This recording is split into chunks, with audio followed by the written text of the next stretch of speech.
Welcome to another edition of Who's Better Baseball. September 5th, we are in the stretch run of the season, Patrick. Going to be a lot of fun to watch how this season unfolds here. Awards races, division races, wildcard races. This is the best time of the year. It is, and the temperature's starting to cool down everywhere. I think allegedly in Florida as well, and in Ah, Arizona. But it's fall. Fall's coming, man. Autumn. The fall classic is right around the corner. Yeah, it's a good time in the baseball season. it's gone from feels like 110 where I'm living to feels like 105. So it is cooling off slightly. Yeah, it's definitely that great time where you're seeing these the temperatures cool in the ballparks, these playoff atmospheres in a lot of places that you go with these teams that are either gearing up for a playoff run that's definitely there or trying to keep their playoff hopes alive. So this has been a lot of fun on my end of things, watching the Mets play some good baseball lately. And I know you're covering the Rockies, kind of closing things down, but they've gotten some good performances. What's the big thing to watch for the Rockies right now? Is it the Doyle 30-30 race? Is that what we're looking at? Doyle 30-30 is really big. There's a chance maybe Michael Toglia can get himself in as a finalist in the Gold Glove Award over at first base. Ezekiel Tovar, who was a finalist last year, maybe he's able to go on to win the Gold Glove at shortstop this year to get his first one. For Doyle, it could also be, is he going to win the Platinum Glove Award? That's Yeah. possible. And for the real hardcore fans, it's really seen some of these young guys that have come up a lot in the bullpen. A lot of them doing really well. Seth Halverson has been a guy who was drafted in 2023, makes his debut in a little over a year. It was for a seventh-round pick. That's pretty impressive. Dude's throwing 100 miles an hour, and he's not hitting anybody in the back of the head like we saw with Merrifield. So Seth Halverson, interesting piece for the bullpen. Good stuff, man. Good stuff. Well, I want to talk first things first about the article you wrote for us at Just Baseball this week, breaking down Shohei Ohtani's MVP case. So I'm going to hand it off to you. Seems like from reading the article, I edited it to get it up on the site, that you're looking at this as a race that's very much Shohei Ohtani's to lose and one that he may have already won in a lot of respects.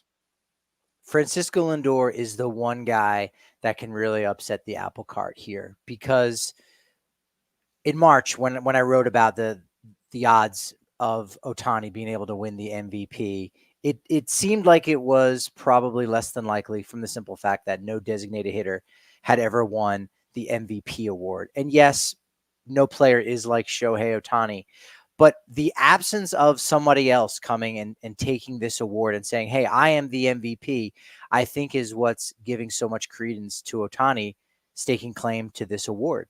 Now, what he's able to do on the field as far as hitting 40-40 is great. It's not the be-all, end-all, especially because you have another designated hitter in Marcell Ozuna going for the Triple Crown in the National League. That could change the complexity of this conversation. But if he's able to go 50-50, again, that moves the needle in a major way. And we saw how much that needle moved for Ronald Acuna Jr. doing it last year, going 40-70, even with someone with Matt Olson, who had 54 home runs to set a new franchise record for Atlanta. So despite having a lot of support behind him in the lineup, what Ronald Acuna Jr. was able to do was still more than enough. So it's not even so much most valuable player. Right now, the conversation that we've been having for a while is just who's the best player when it comes to handing out the MVP award.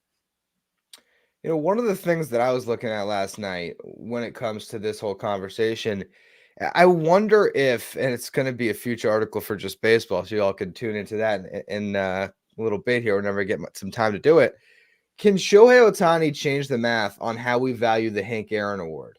Because you talk about most valuable, best, all these things when it comes to the MVP, trying to say, okay, what is it? Is it a most outstanding award? Is it most valuable? How do we quantify it? The Hank Aaron Award is there to award the best offensive performance. There's no debate right now. Shohei Ohtani is going to be the Hank Aaron Award winner. When we look to the future, if Shohei Ohtani does even 70% of this while pitching and going to a sub-4 ERA over even 20 starts, he's always going to be the most valuable. So then there's going to be more importance in the future on that Hank Aaron Award, because let's just say it's Bryce Harper, Ellie De La Cruz, whoever it is who puts up a better offensive season, that's going to be how they can still get acknowledged while Ohtani is soaking up a lot of MVPs. This year, I do wonder if at some point the narrative will stack in Lindor's favor to the point where voters might say, well, Ohtani is going to get the Hank Aaron Award. He's going to be awarded for having the best offensive season. Do we look at the full picture? And is the offensive value of Shohei Ohtani still that overwhelming that you would give it to him over Francisco Lindor? One of the major deciding factors in this conversation about Shohei Ohtani winning the MVP is Ken Rosenthal, is Jeff Passan, is the guys at the front of the pack as far as the Baseball Writers Association of America. When they chime in to say, here's what I think, that's really going to signify where a lot of the voters might end up leaning, because I'm a BBWA voter, and my opinion is, okay, it's still Ohtani's to lose, despite the fact that he's not playing defense. Well, as soon as somebody with a lot bigger of a following and a lot more notoriety, and there's plenty of them out there, goes out and says, we're really forgetting, we're really undermining, and we're really undervaluing how much playing defense is critical. I mean, Dante Bichette is a player in Colorado where if you throw out his defensive numbers, he probably would have won at least one MVP in the National League, but because he had to play left field and there's no DH in the National League during the 90s, that really sapped his value a lot. And Ohtani does not have anything subtracted from his value because he's just essentially able to just be the DH and rest and recover. And going back in that article in March, that was one of the things that Dave Roberts said, was that now that he doesn't have to worry about pitching or even playing defense, his body's going to be able to recover in a real major way. Yes, we understand that he's going to be pitching. He's pitched years prior. He's going to pitch in years future.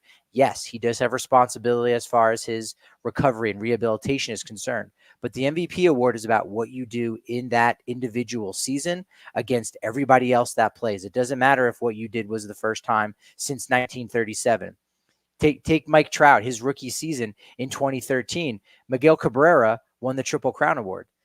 Voters viewed that as being more valuable than a player in Mike Trout who was 3 full wins above replacement better than Miguel Cabrera. When you look at those numbers, either Fangraphs or Baseball Reference, Mike Trout was head and shoulders above, but you had Miguel Cabrera doing something historical like that. So if Marcell Ozuna wins the Triple Crown, it's going to be hard to kind of pinpoint where voters are going to go. But once the conversation starts spinning out there from some of the more notable writers, then I think that will really indicate what might happen. And we haven't really seen anybody do that yet. There's finally been some momentum for Lindor. I've started to hear some people really bring up Lindor, but I don't think we've had some of the enough of the bigger voices get out there yet and say Lindor's nice and all, but it's really Ohtani. We're still in the early phases, but you're right, it has started. So yeah, I was gonna say, it was interesting you mentioned that, because what I've seen is I have seen Jeff Passan and Ken Rosenthal each write their own articles interviewing Lindor, not just about the MVP, but about his season at large. And I think there is definitely a kind of groundswell that is forming around Lindor, and it's gonna have to be a perfect situation, a perfect storm where, for one, if the Mets don't make the playoffs, Lindor's out. I mean, that's where we're at that point. He needs to complete the job and take this team that was 11 games under. Now it's 11 games under to 12 games over, I believe. But he's got to finish the job and take them into the playoffs for this to matter. And, obviously I got the Mets flag behind me. I host Locked On Mets. Everyone knows I am biased in this conversation, but I'm also more locked into this than most because I talk about it on my show a lot.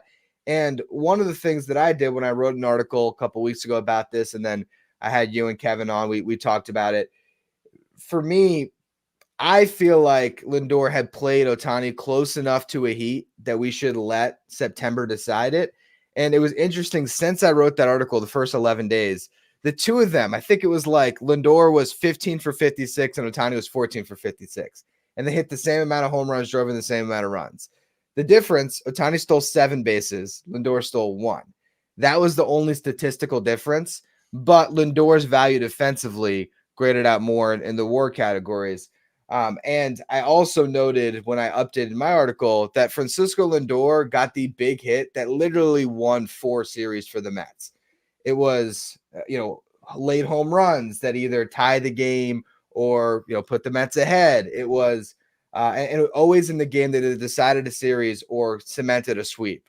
So Lindor is building up a case that I will continue to proclaim about, where it's based on how he's helping his team and how he's everything for his team. Shohei Ohtani is the historical element of it, of if we don't give him the MVP, how did the first guy, maybe the only guy ever to get 50-50, how did he not win the MVP? I think that's really what the conversation is at this point. It's fascinating because if you take Ohtani out of the conversation, if Ohtani didn't exist, you're right, it would be Francisco Lindor, I think, head and shoulders above everyone else. Like, okay, sure, some of the metrics say Ellie De La Cruz is one of the best players, but to your point, Reds are out of it. And same thing with Paul Skeens. Okay, he might not even be the Rookie of the Year award winner. So highlights aside, those guys, the numbers are nice, but they don't have that value component. Matt Chapman, congratulations to him, just signed a 6-year, $151 million extension with the Giants. A lot of his value comes from more of the defensive side. So if you look at who else would be in the conversation, it's Lindor and then everybody else. But the problem is it's Ohtani and everybody else, because Ohtani exists. And as you just said, making the playoffs is part of the story. It's a part of this narrative. The narrative favors Ohtani because he is doing things like we've never seen. Besides even just the 50-50 season, we have a historic franchise. The Dodgers are the 8th oldest franchise in Major League Baseball, and they are the oldest one to never have a 50-homer season. Sean Green has the most in 49. If Ohtani is able to do that, that's going to be an interesting conversation, talking about Jackie Robinson and Duke Snider and all these great Dodgers players dating back to the late 1800s. And Ohtani has now finally hit the most home runs. And he does it at Dodger Stadium, a place where there aren't a ton of home runs hit. Cody Bellinger, it was 2019. He hit 27 home runs at home. Ohtani has 23. If he's able to get 5 more, now he's got the Dodger home run record in Dodger Stadium in LA in a pitcher's ballpark. So all of those things are part of the story and are a part of the narrative that I think might weigh a lot more than just, hey, the Mets snuck into the postseason in that third wild card. You and I know how important, how critical that can be, but there's just so much weight, I think, right now favoring Shohei Ohtani. And it will just be interesting to see who interprets what in what way and how the case is officially made. But I do think here we are almost a month removed from the last time we kind of had a conversation like this, and it was Ketel Marte. His conversation had just started to heat up, and then unfortunately he went on the injured list right after. I really hope that something like that doesn't happen for Francisco Lindor, because you're right. He deserves to be in the conversation. And this is about Ohtani and Lindor. I think the deck might be stacked against Lindor, but he is 100% deserving of being in the conversation. Yeah, this is a race that is going to divide a lot of people because of the fact that there hasn't been a DH to win it. So there's just that component of what do we value?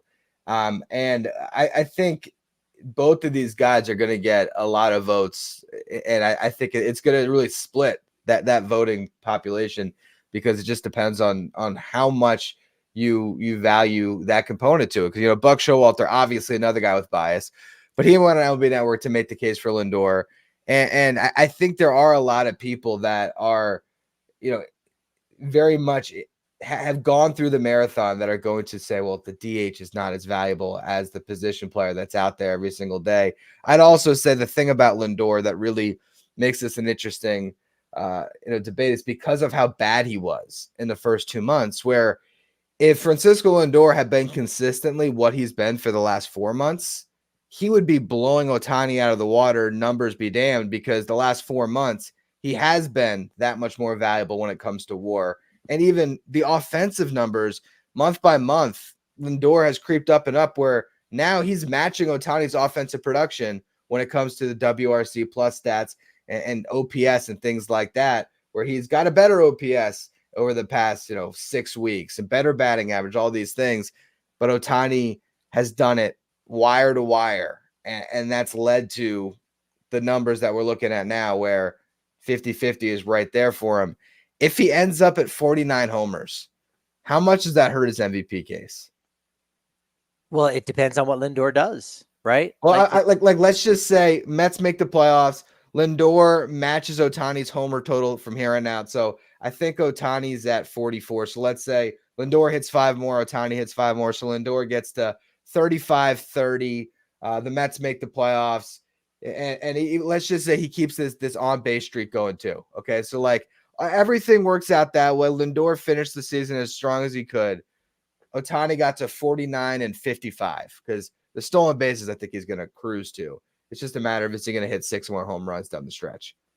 your math is off because the final 3 games for the Dodgers take place at Coors Field, so there's no way he's ending on 49. No, but I do think I think that could. Like, I honestly do think, voters are smart enough and they do enough homework to say, well, he did fall short of history, tied the Dodgers all-time record with 49 home runs in a season. But that, I think, is critical for him to make that history, to go out and do that, all things being considered, if Lindor is able to do that.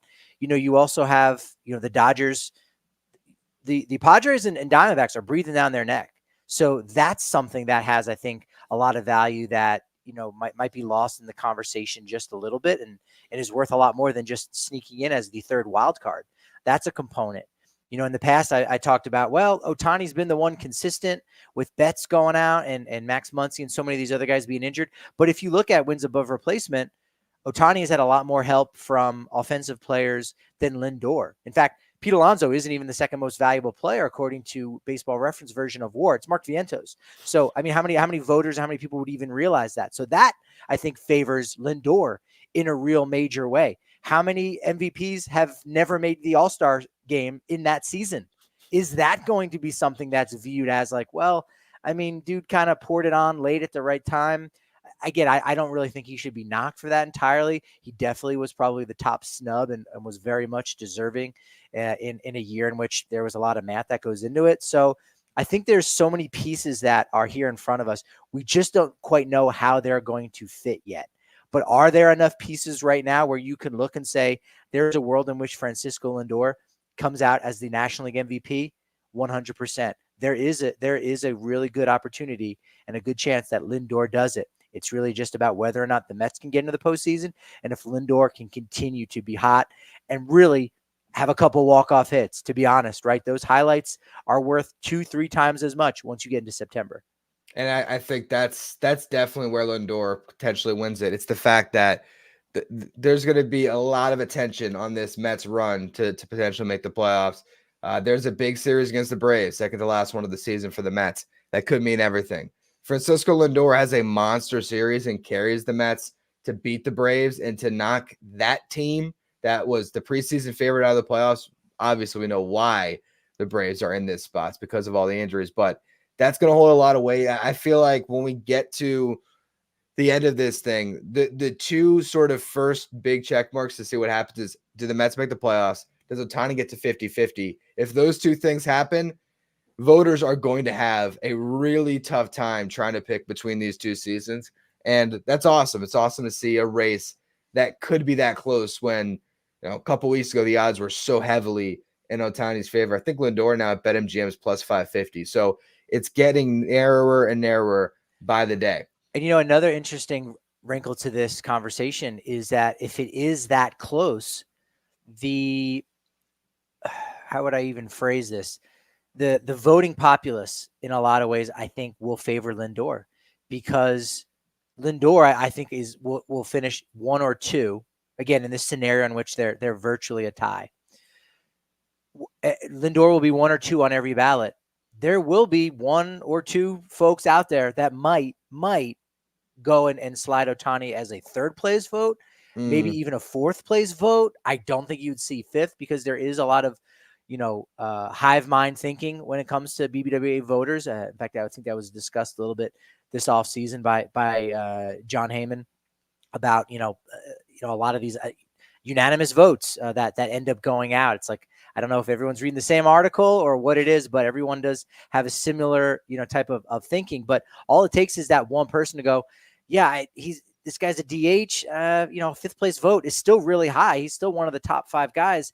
That's going to lose Otani a lot of points, where Lindor is going to be 1, 2, maybe 3 on just about every single ballot. That structure of how voting goes down and the mechanics of it, that definitely favors Lindor.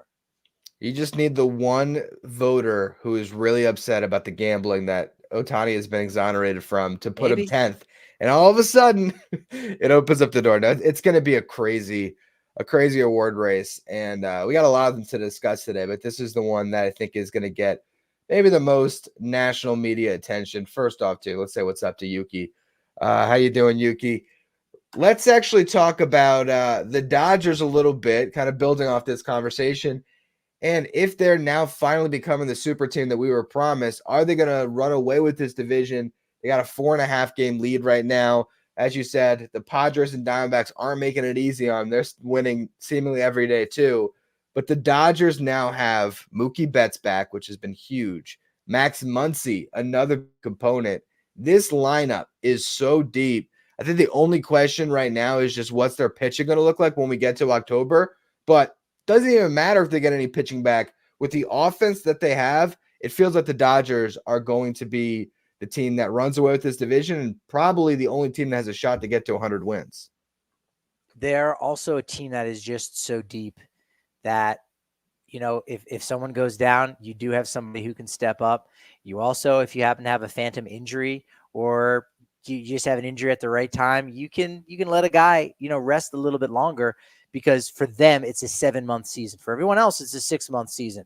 And for some teams, it's a 3-month season, trying to make sure you have a winning record, by the trade deadline and decide, do we want to add or subtract? So for them, they are on another level, thinking about the 7-month season. And so you get Yoshinobu Yamamoto coming back on September 10th to make his first start after being on the 60-day IL. So what did that even mean that he missed 2 months? Nothing. What did it mean that Mookie Betts, with a legitimate injury, missed 2 months? Nothing, because he's back at the right time. You got Freddie Freeman now with a fractured finger. He's fine. He's playing through it. Still had a 2-home-run game despite that injury. So he's still grinding away. The active leader in RBI, Freddie Freeman. Look it up.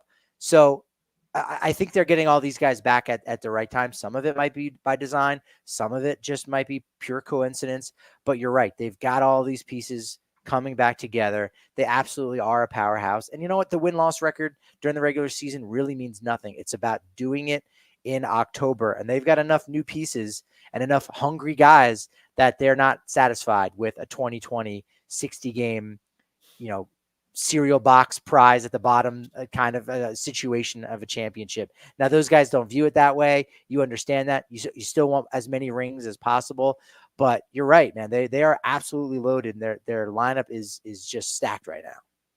You have Teoscar Hernandez as your 4th best hitter, who's probably going to go 30 and 100.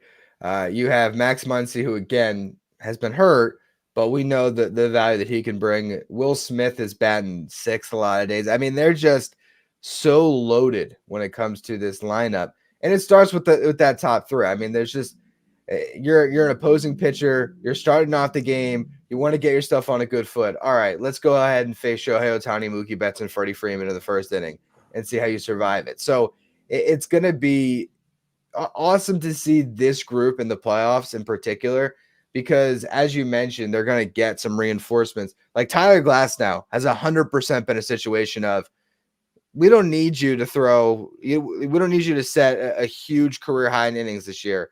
Let's monitor you. Let's taper you off. Let's get you to a point where you are 100% ready to go to carry us when it matters. This team is going to have that big, mark on their back come the playoffs.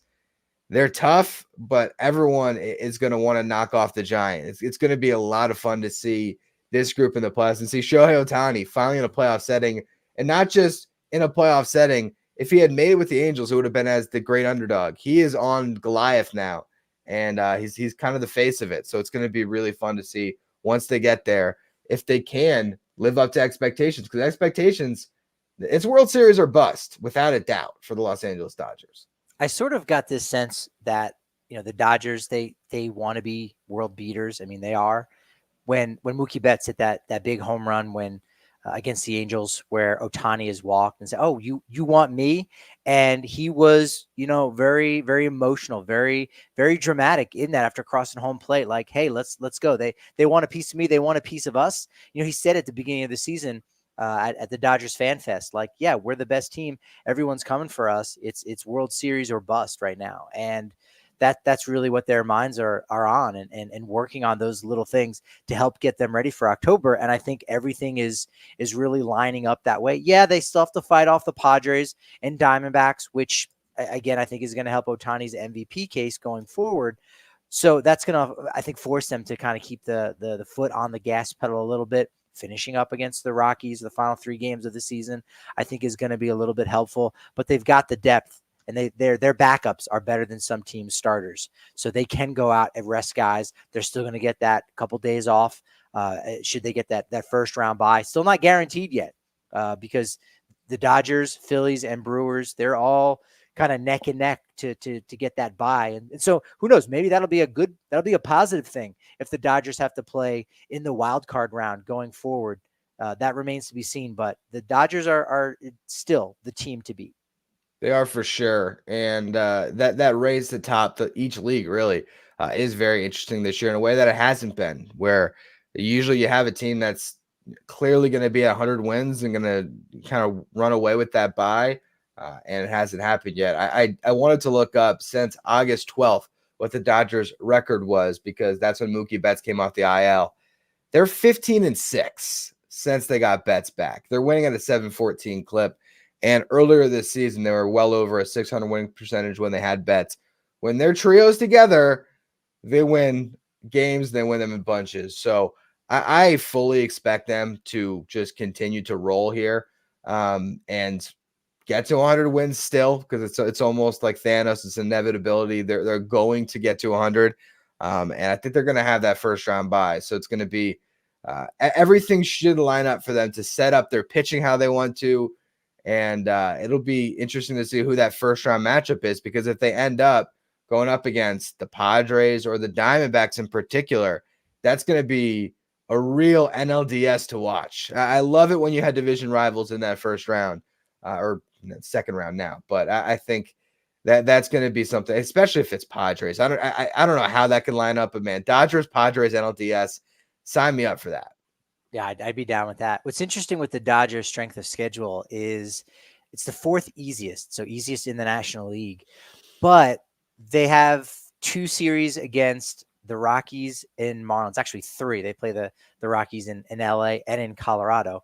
So they still play 4 teams with winning records. Atlanta, Cubs, I mean, I guess that counts, Padres, and the Guardians. So, I guess it's not necessarily as easy that maybe we need to come up with a new strength of schedule where if we're just looking at winning percentage, that's fine. But I think it's being skewed a little bit too much with the 9 games against the 2 worst teams in the National League. So yeah, I think that's really helpful for them in general, but I'd love to see a Dodgers Padres matchup in the first round. That would be great. I mean, Dodgers Diamondbacks again would be wonderful. We just saw that over the weekend with the Dodgers taking 3 of 4 after the Diamondbacks swept the Dodgers and hit 4 home runs in an inning and knocked out Clayton Kershaw last year. That was electric being there for that.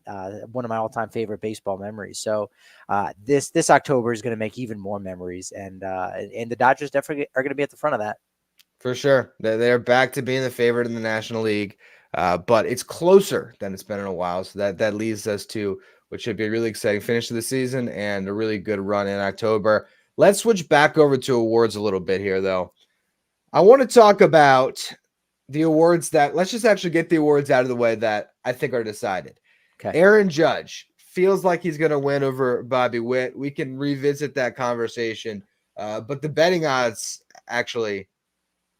Yeah, well, look, as the Bobby Witt Jr. guy, okay, sorry. Right? I have to say, yeah, it's Aaron Judge. So now it's official, Ryan. Yeah, sorry. We were it's like 99.9%. Okay. The final 0.1 as the Bobby Witt Jr. guy, yeah, it's Aaron Judge. Yeah, he might get the 60 home runs, and it just feels like that's becoming more inevitable. You look at the Cy Young in the American League. Feels like Tarek Skubal is going to win that thing because he's also in line, like literally in position, I think, in all 3 categories to win the pitching Triple Crown. In the other league, we have a Cy Young race that has gotten very interesting. It has been all about Chris Sale. But all of a sudden, you look at the stats, and Zach Wheeler is not that far off. And what makes this race even more exciting, neither of these guys who have been at the top of the sport for a long time, neither of them has ever won a Cy Young. So which of those two is going to win their first Cy Young this season? Will Chris Sale hold on to it, or could Zach Wheeler sneak in and grab the award? First off, I'll pull the curtain back and say I'm using StatHead and I'm using Baseball Reference to compare these two numbers. And both Chris Sale and Zach Wheeler have a real scratchy looking beard that goes well down their neck. They're big neck beard guys. And I'm actually a neck beard guy myself, so I have to be careful in trimming it. So it's just kind of funny how similar they look with the scraggly beard. But everything right now is favoring Chris Sale. I lean a little more towards Zach Wheeler with 2 extra starts right now. He has 1, but by the time Wheeler goes out, he'll be 2 ahead. So Sale has missed 2. But all the numbers are really favoring Chris Sale, and the innings pitched difference, isn't quite as big as what it was a few years ago when it was Zach Wheeler against Corbin Burns.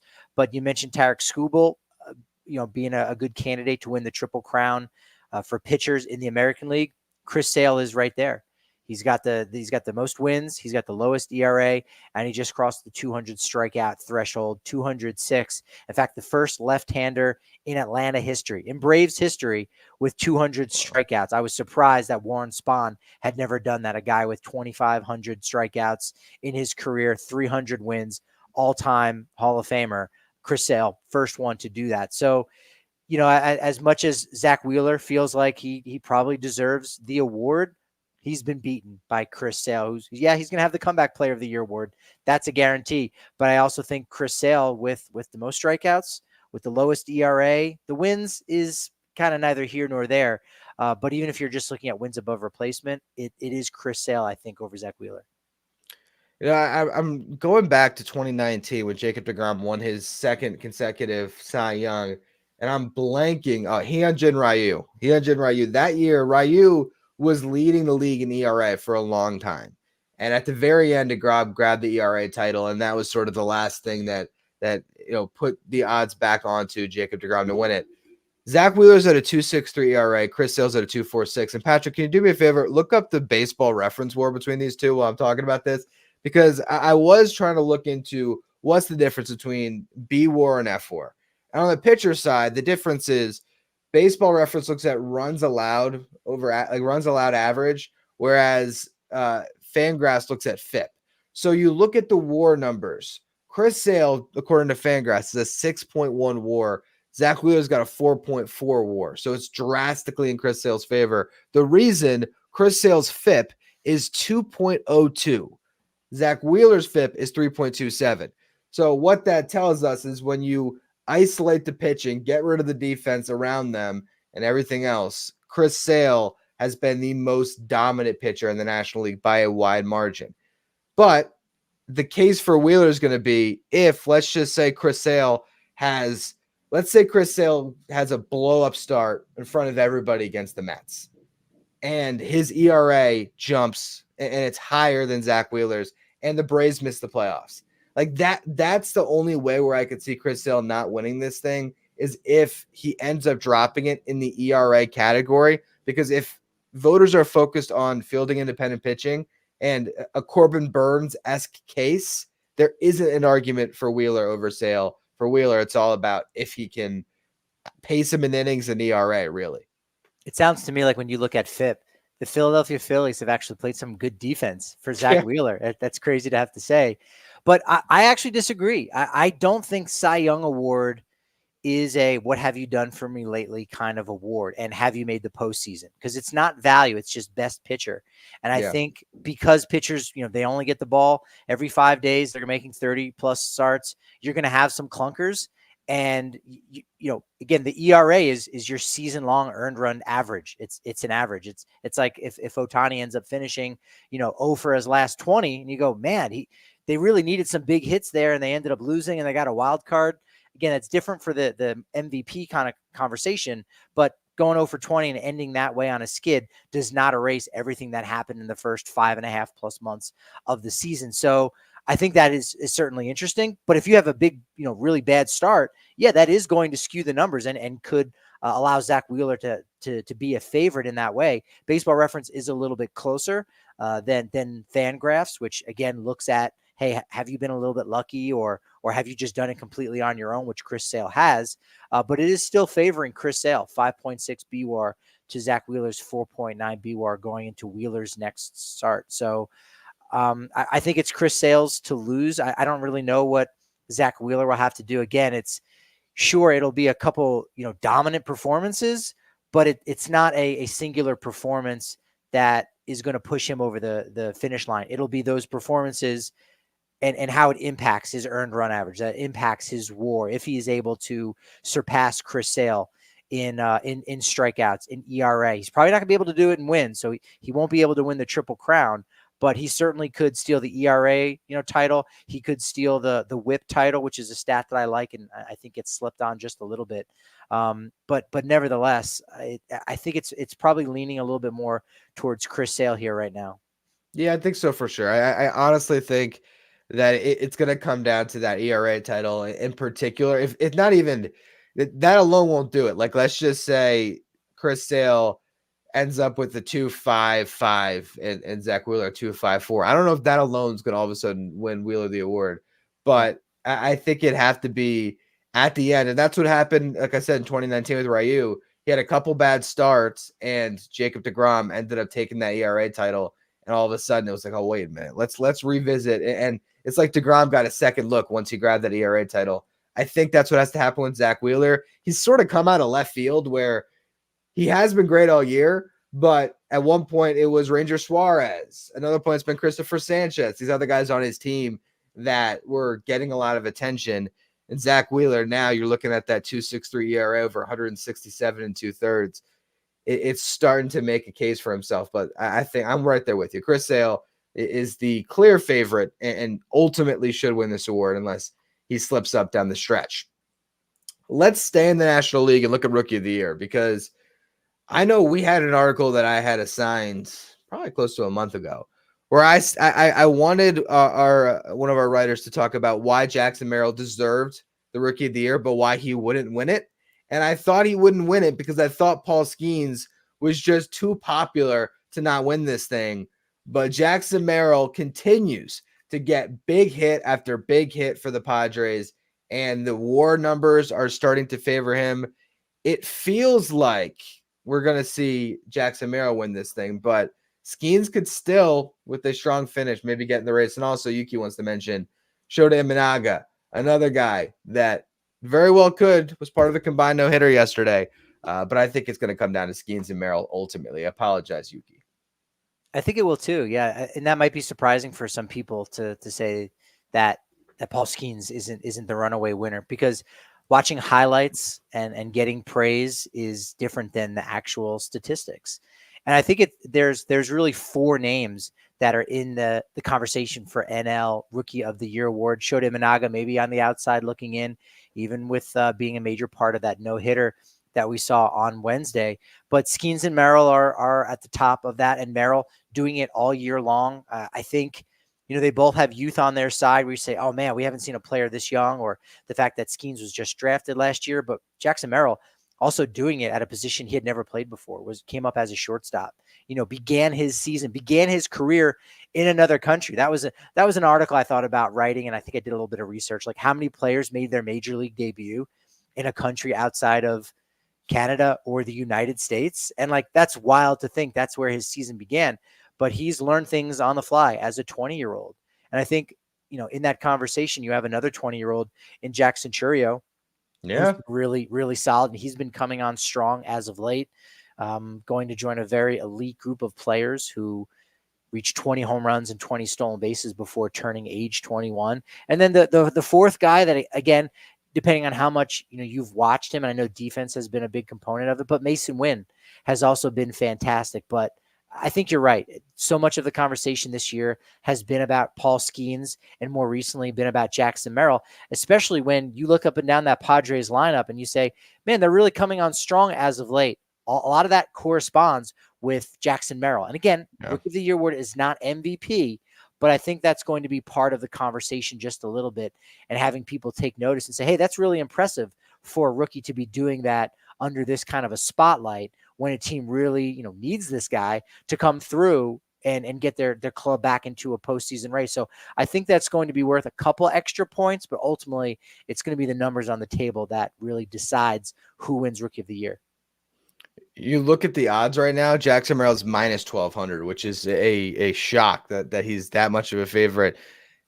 Paul Skeens now is plus 850, which means that the betting odds suggest that it's more likely that Francisco Lindor would win the MVP over Ohtani than Skeens would win the Rookie of the Year over Jackson Merrill. And that's just showing you how good Merrill has been.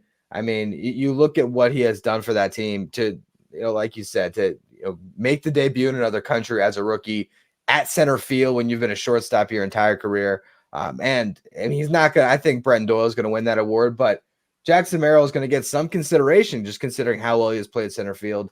He's got a 294 average. He's got on base at 326 clip. He's slugged over 500, 22 homers, 16 stolen bases. So he probably gets into the 2020 club when it's all said and done this year. And just so many big moments. It's really crazy because Paul Skeens, everybody would want to just give him this type of an award. He's got a 2.13 ERA in 19 starts. He's been unbelievable.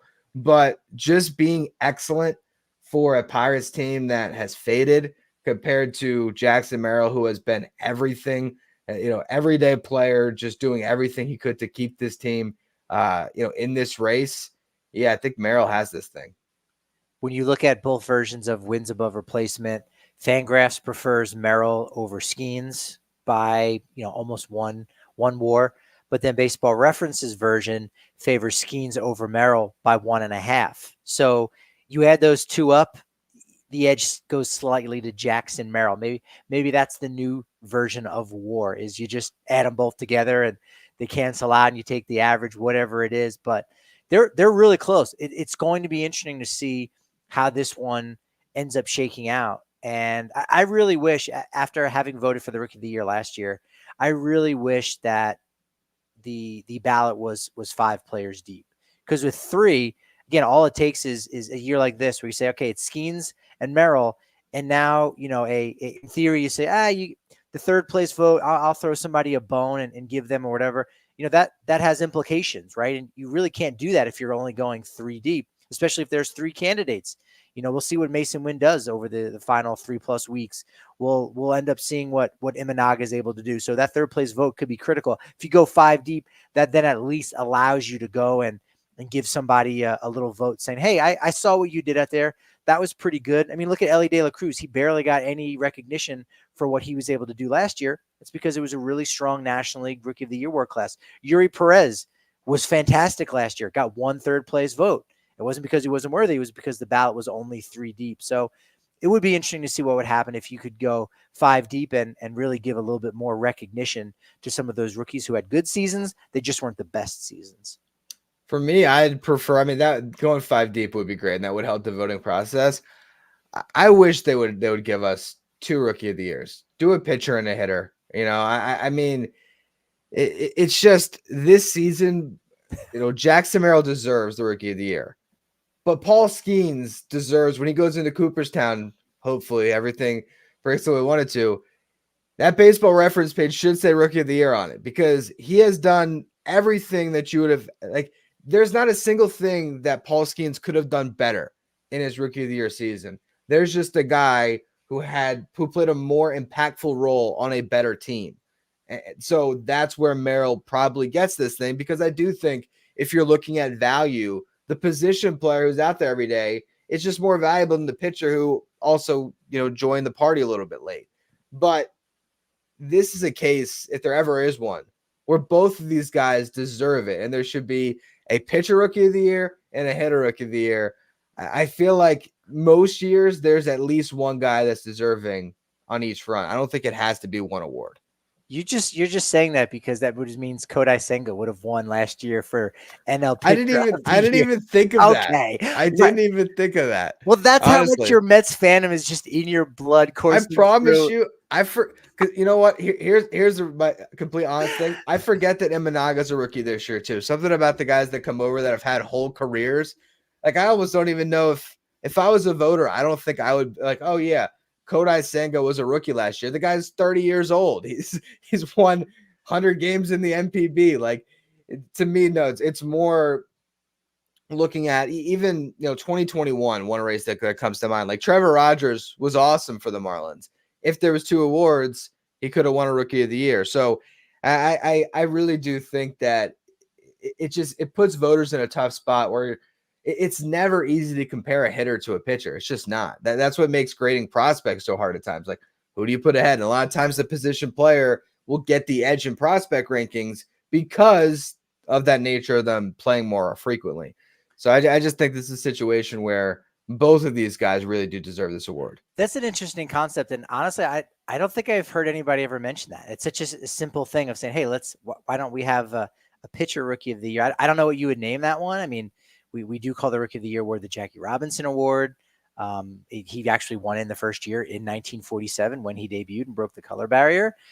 So I don't know if it would be like the Satchel Paige Award, who was the first African-American player to pitch in the majors.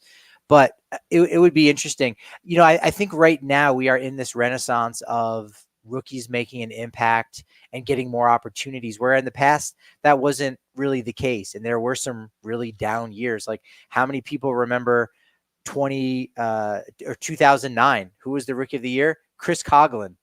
Like, okay. I mean, now the best pitcher would have been J.A. Happ. And then we think about him just a little bit differently in the National League. In the American League, Andrew Bailey won it as a closer for the Oakland Athletics, which, hey, the more things change, the more they stay the same. Elvis Andrus would have been able to have that on his resume as the best position player. So, is there something like that possibly coming? Probably not, because again, the structure of the BBWAA and how those awards end up going out, but it's definitely something that deserves consideration. And yeah, I'd be all for that. I think that would be a really great suggestion and a great change.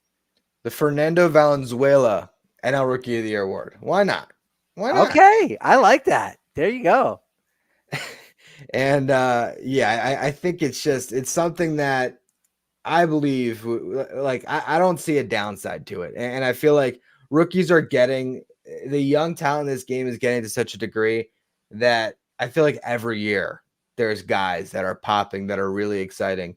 And nothing wrong with awarding a lot of Rookie of the Year awards, which, speaking of the other Rookie of the Year race, that one might be the most wide open award race that nobody is talking about because it's a little less sexy. Speaking of Oakland closers that are rookies, Andrew Bailey, Mason Miller, part of this race. Colton Cowser, the current favorite. But Cowser, I really got to look into the splits of his season because I know he was on fire to start, which tells me that he has really tapered off. He's got 20 home runs. He is leading in F4, but Austin Wells is literally a decimal point behind him, and he's come on strong for the Yankees as their catcher that's providing something offensively. Who's going to win this award? Is it Cowser? Is it Wells? Is it Mason Miller? Is there another pitcher, Luis Heel? It's a wide open race.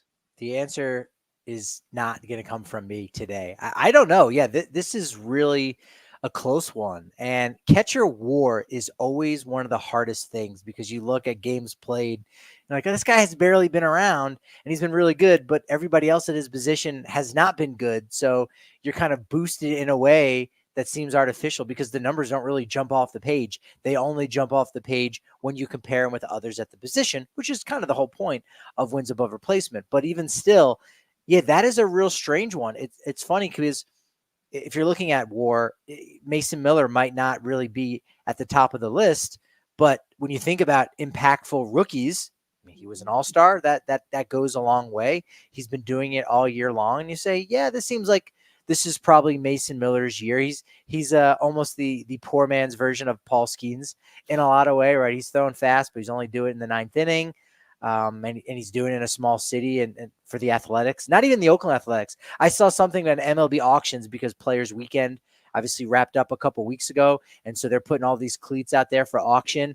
And I said, oh, let me search by team. Let me see if the Colorado Rockies have any players listed. And you see Los Angeles Dodgers, Boston Red Sox, and underneath that, Athletics. It didn't even say Oakland Athletics. It just said Athletics on an MLB website. So Crazy. anyway, that's just strange. So I don't know how this one's going to go down, if WAR is going to impact it. As you said, Kowser, he's kind of the favorite right now. He does have the most home runs, second in RBI, first in runs scored, first in FWAR. He's on one of the better teams. He's been very valuable, obviously, to that lineup. Getting a chance to see him over the weekend was interesting because he definitely reminds me of a young Hunter Pence, where he's just kind of gangly and the way he stands and his swing, a left-handed hitting Hunter Pence. So I think you're right. It's probably his award to lose. And can anybody, make up that difference? Luis Hill just went on the IL. So, his chance really just took a hit. So it's probably going to be Kowser out of default, I guess. Not as fun, not as sexy as the NL race right now. But I guess my money would probably be on Kowser. Yeah, I think you're right. And since June, 80 games, he has 13 home runs, 116 WRC plus. He's been good.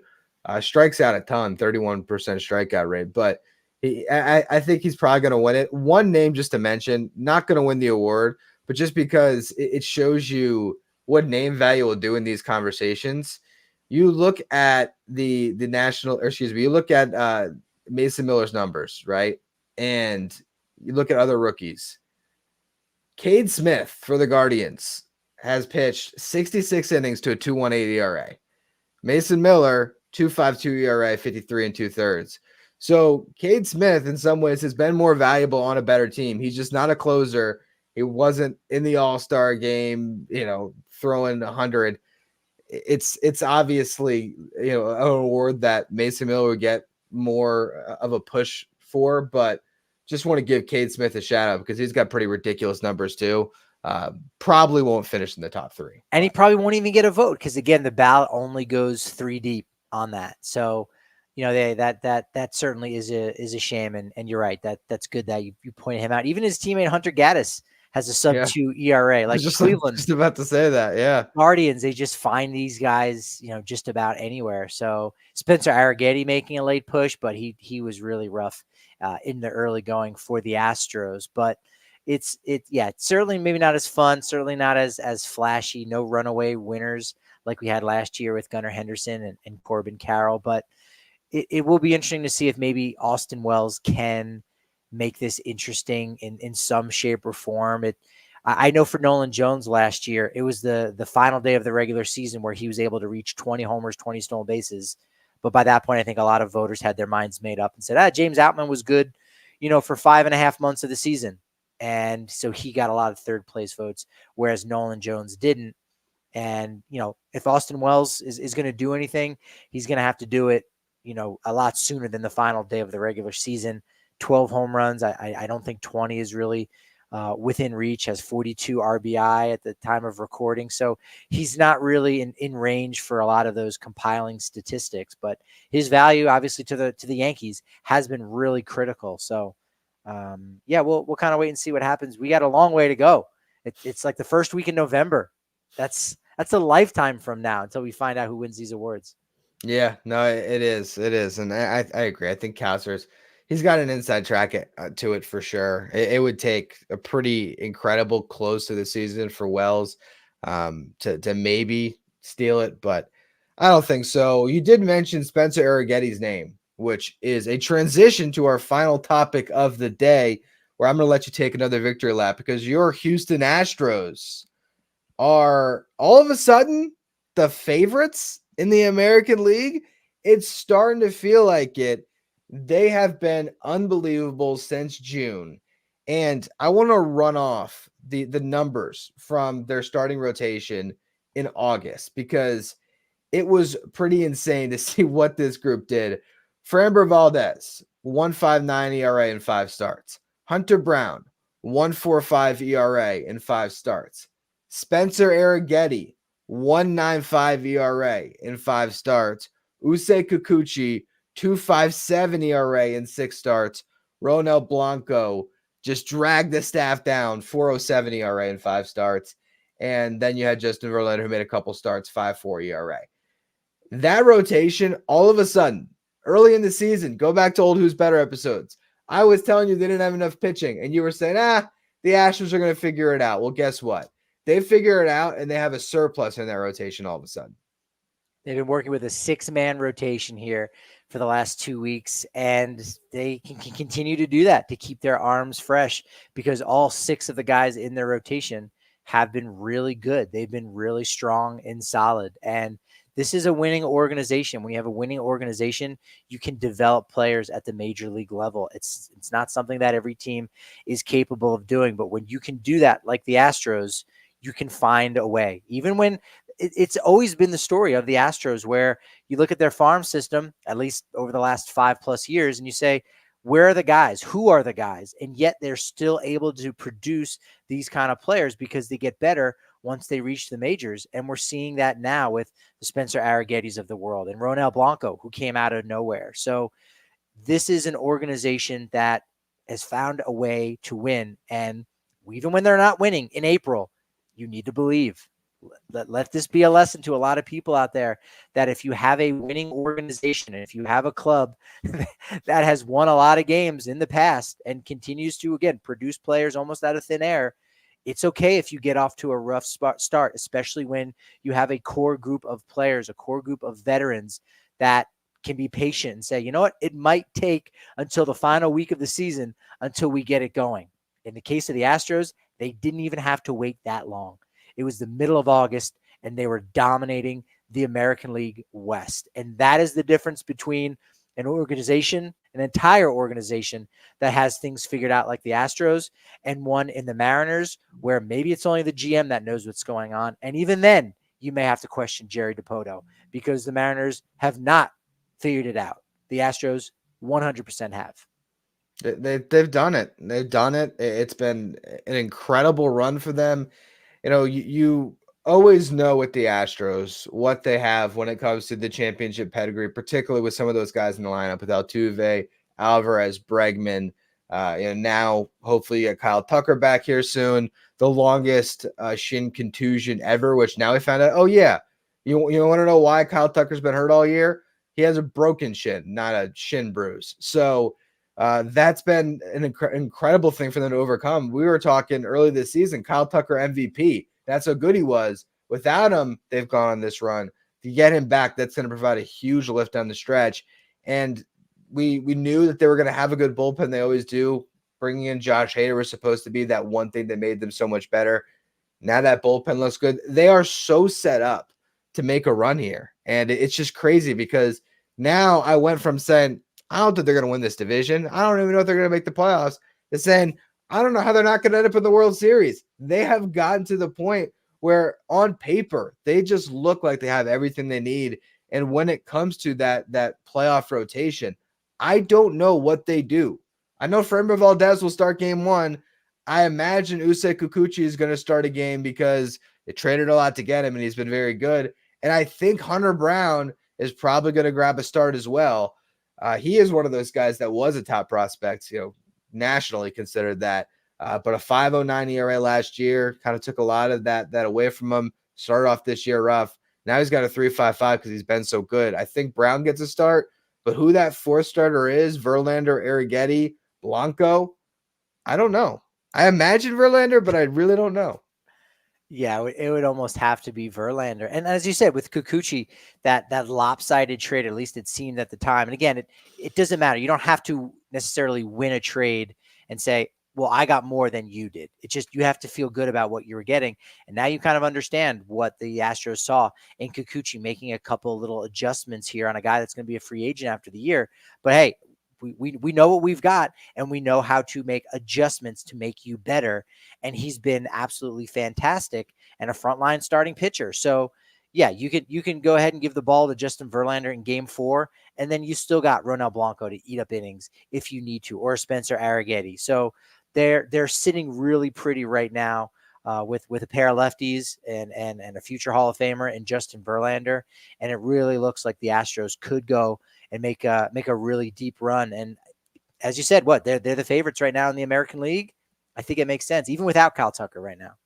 It's funny because I was getting skewed by the numbers, and I've seen the conversation in other places about what do the Astros do, and then as soon as I saw your face when I said who is it going to be, Arrighetti, Blanco, or Verlander, I was like, yeah, it's probably a dumb question. It's going to be Justin Verlander. He's going to be in that playoff rotation, but you're right. They have those guys, the contingency plans. If Justin Verlander gives up 3 runs in the first inning, you can pull the ripcord if you want to, and you have the options to be able to get through the game, without getting a lot of length from Verlander. And I actually did see them talk about this on the Just Baseball show. You could also have Verlander start these games, but even let him know, like, we got Arrighetti to piggyback, so just give us all you got for 4 innings, and you might get a better version of Justin Verlander than him trying to pace himself and say, I got to get us through 7. He doesn't. They have that type of depth with their pitching right now. Yeah, that's a great point. And Blanco, I think July and August had an ERA north of 4, so he's starting to cool off a little bit after that hot start. But even still, an ERA just barely north of 4, if that's cooling off, I mean that's still a really good quality pitcher to have in your rotation. So you're right. Yeah, it's October, so Verlander's going to ratchet it up. But when you frame it that way of, hey, we only need this many innings. Now that really is it almost takes pressure off and makes your guy that much better. And yeah, it's really making the Astros look to be a favorite in the AL. Who is the team that is the co-favorite? Is it just the Yankees, the Orioles? I mean, to me, I look at the American League and you have 3 teams that are atop the standings. It's the Guardians, the Orioles, and the Yankees. And yeah, with each of them, there's deficiencies on the pitching side where you wonder how they're going to hold up in October. For the Orioles and the Yankees, there's a lot of questions about their bullpen right now. For the Guardians, their rotation, where that's how we're all of a sudden looking at the Astros differently, saying, well, they got the pitching to do it. Of those teams, is there one you look at and say maybe they're the favorite outside of the Astros? The Orioles were really impressive on the pitching side. Now they scored a decent amount of runs for Coors Field, not a ton, and it wasn't, and none of it really came from the Gunnar Hendersons of the world, the Adley Rutschmans. So they sort of seemed a little bit lackluster over last weekend in Denver. But the pitching was the thing that stood out. Albert Suarez was absolutely fantastic, 7 shutout innings. And then Zach Eflin in his first start off the IL had a perfect game going into the 6th inning. So I think the biggest question mark about the Orioles was something that they addressed over the course of the last year. They needed more pitching. They got Corbin Burns, who's a dude, and they got Zach Eflin to be your number 2. So I can't say that I've watched, enough Yankees baseball to really say, hey, I understand what's going on. And I say it that way because depending on what you read, a lot of Yankees fans are really down on them, and rightfully so, especially when Clay Holmes is blowing saves left and right. But I think the Orioles just have the pieces right now where they would have to also be that co-favorite, but they're probably gonna have to get past the Yankees. And you can't really sleep on them despite the fact that they haven't had, the track record that their name would suggest, because the Yankees haven't been world beaters. They haven't won a World Series or even appeared in one since 2009. So they're not this guaranteed gimme like the Houston Astros are as the number 1 in the American League. I think that's the difference. That's what makes them the team to beat. But if I had to pick a co-favorite right now, it would be the Baltimore Orioles. Yeah, I'm with you. I'm with you for sure. And I was just looking up Grayson Rodriguez, what's his injury status, and it says that he's throwing a bullpen. So that's the huge X factor for me. If you can go into these playoff series and you have obviously Corbin Burns, Zach Eflin, and G-Rod, now I look at that Orioles team a little bit differently. So if they can get Grayson back, I think that's going to be a huge difference maker for them. It's kind of interesting. I almost wonder for some of these teams, is it better not to get the bye, particularly for teams that in the Yankees and the Orioles case, who jumped out early this year and were, best teams in baseball, and then have been like playing 500 for a while now? Is there something to be said about getting that momentum in a wild card round where maybe the Yankees get a beat up on the Twins for the millionth time in the playoffs and sweep them, and all of a sudden, like, the Yankees carry a little bit extra into that ALDS? I do wonder if that's going to have any type of bearing on what we see when we get to October. I mean, that's been the trend so far, is that if you have Yeah. to play in that wild card round, it gives you that momentum similar to what the wild card meant back when there was only one, because you had to fight until the end against a couple other teams to get that top spot of the clubs that didn't win the division. And so I think in a way, baseball kind of maybe went backwards. It's still early. We still have a small sample size, but it does seem that that those teams playing in that first round do have a bit of an advantage going forward. Yeah, no, it's definitely been the story the first couple years. We'll see how it plays out this year. And you almost want one of these division winners to actually handle business, so it doesn't become that thing. Like it's like, all right, who's going to finally be the division winner that proves to be the best team? Maybe it's the Dodgers this year. Who knows? The Astros could end up with a bye with the way they're playing. Like they aren't that far away from it. So we'll see. I believe just like it's been for most of the past decade, we have reached a point where the Dodgers are the NL favorite, the Astros are the AL favorite. We'll see how they meet, if they do meet in the playoffs in the World Series. But we got a great race in store for the final couple weeks here, and we'll be doing shows throughout it all. So I appreciate all of you who tuned into the stream today. Follow us over on YouTube, find our Who's Better channel, and subscribe there. Check out the podcast feed. Find us on Twitter at Who's Better BB. We'll be back with another stream next week, breaking down the latest and greatest in the 2024 season.